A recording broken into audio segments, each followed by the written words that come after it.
What's up, everybody? Welcome to Stage 3, Level 1. We've already learned how the pieces move, the rules of the game, and how to utilize our pieces to attack, defend, and coordinate.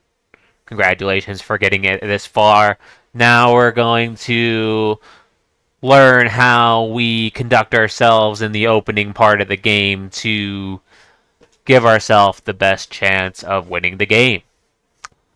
Now, when it comes down to Level 1, our opening principles are going to focus on getting our pieces out as quickly as possible, remaining solid. We're going to avoid making useless moves, and we're going to avoid moving the same piece more than once. Then, while we're doing that, we're also paying attention to our opponent's moves, waiting for an opportunity for us to either win a piece, gain an advantage, or potentially react to something that our opponent does. Now, even though we're going to have a general setup of playing, we're not going to always robotically play the same moves. We're always going to look for opportunities to make moves that will improve our chances of winning the game. So, what's going to be our general position, our general way of playing the game? So, essentially, for black, we're going to be playing e6 and d5 versus everything. And it's going to be the same thing for white. We're going to play e3 and d4 against everything. Why are we choosing this as our level 1 setup? To me, it's because it exposes you to the most likely positions that you're going to encounter throughout all of your chess.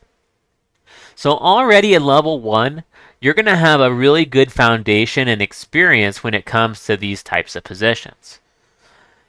It's also going to teach you how important it is to get your pieces out quicker.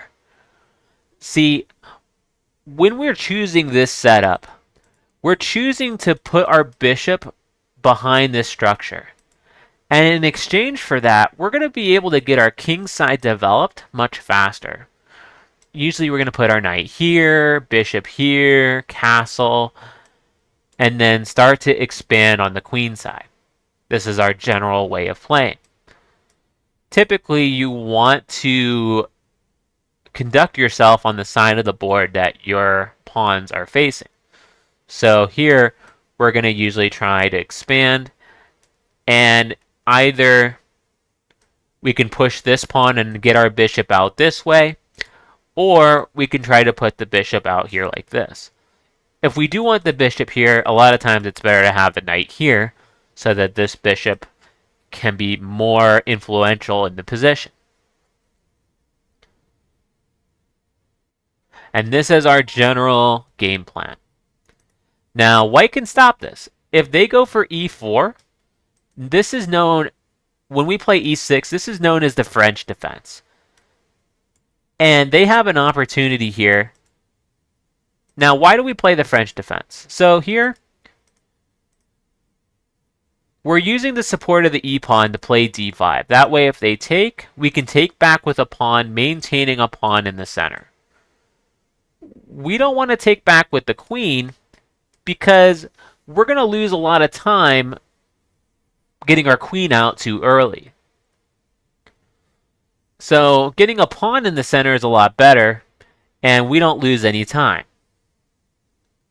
And here we would just develop like we do normally. Here you can go e7, but this is a moment where considering bishop d6 makes sense because you're getting your bishop to a more active square, and it's a lot harder for your opponent to do anything about it.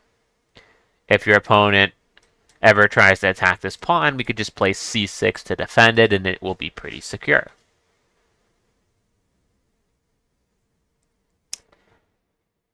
Now, typically, in the French defense, white has three options.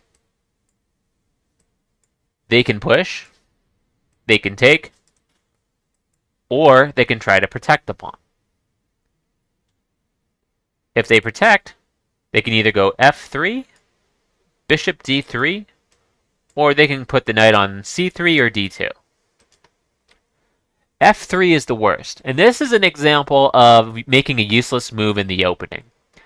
It didn't really get another piece in the game. This pawn isn't really doing anything, and it actually it's trying to support the pawn, but they opened up their king too early, and we can already take advantage. Because when we take this pawn, if they take back, we can already take advantage of that by putting our queen here, checking the king, and winning a pawn. This is an exact example of paying attention to the position, and if we see a moment where we can win a piece or do something to gain an advantage, we're going to do it.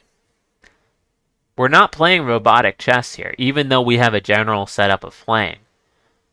We are looking for opportunities to win the game if our opponent will let us. And here we're already going to win the pawn and maybe the rook if they're not too careful.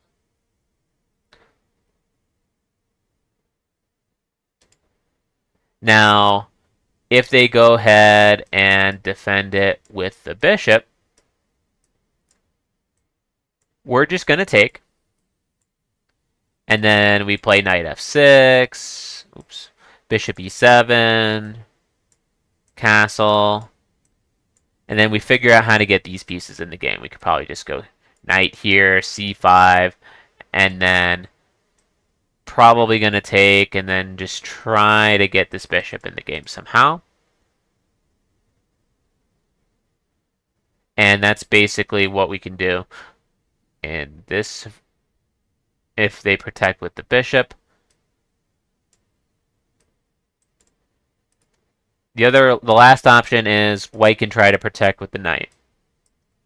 And that's probably the best way they can try to do it. Because now, when they take, oh, by the way, against all the protect variations in level 1, we're going to take the pawn. So for now, it doesn't really matter. It's all going to end up leading to the same type of position. And I like this because this pawn structure, this position here, is really common in a lot of other openings. So getting the experience here, understanding what's going on, will really help us down the line when we play other openings in this similar fashion. So the first thing you have to be aware of is if you try to play knight f6 now, they can take and force you to bring your queen out too early or to damage your pawn structure too early. So in this level 1 course, we're going to avoid all that. So what we're going to do is we're going to play this knight move first. And now when we play the knight here, if they take, we can just take back with the knight and everything is fine. We just continue developing. And here we can just get our bishop out like this. And then we'll probably end up playing c5 and just trying to get our rooks into the center like this. And that's it. Against everything else white does, we're just going to play this setup right here, which it's technically called the Queen's Gambit Decline setup. But basically all we're doing is we're going to develop our pieces. Now notice in this setup, white's putting a lot of pressure on this pawn. And here, white continues by pinning the knight to the queen. So bishop e7 is usually the best way to go. Even if they don't put the bishop here, usually bishop e7 is usually a good square in these lines. And we basically just continue our development. Notice we've only moved each piece once so far. And we just keep developing. Now, this is a moment to look for. See, they move their bishop, right? Our goal is to only move our pieces only once, and that's the same exact, and your opponent has the same exact goal. So if you can force them to waste time, that's usually something you should do. And this is a moment where we can do that. See, they spent a move moving the bishop, and now when we take, they're going to have to move the bishop again. And the reason we do this is now if we can get our bishop here, it's going to be a lot better at controlling what's going on in the game. You could play b6 and just get the bishop out that way, or you can be more ambitious and play a6. If they don't do anything about it, you can play b5 and then get your bishop out this way. And then you're going to play c5, and then you're just going to have a really good position here where you're probably going to move your queen, get your rooks in the game, and then play from there.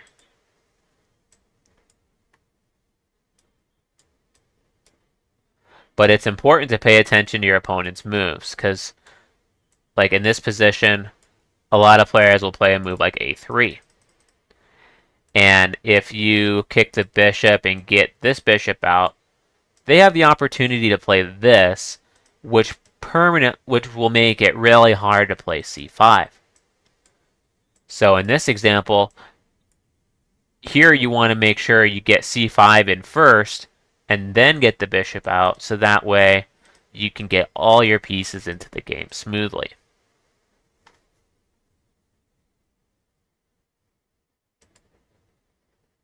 And notice part of the reason why they played a3 was they gave their bishop an escape square.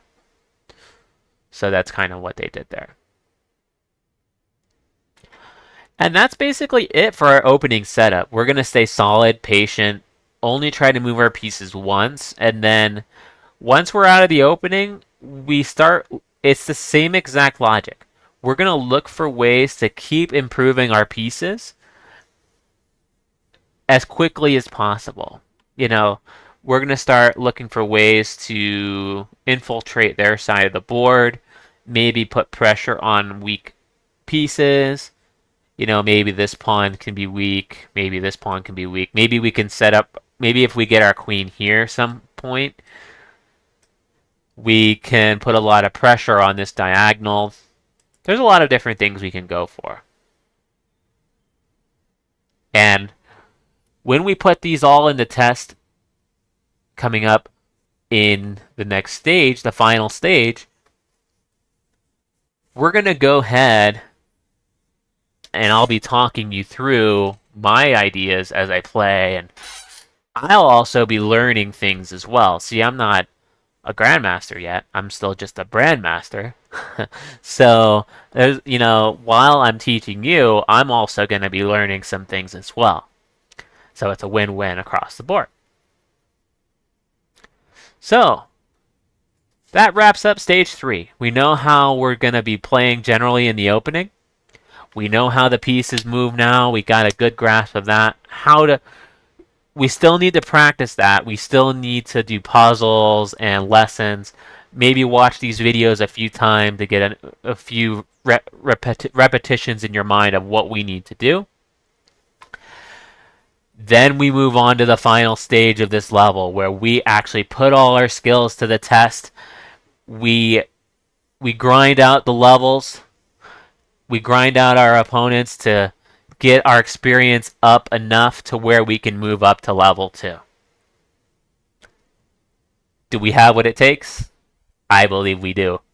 So, thank you guys for watching, and I'll see you again in the final stage.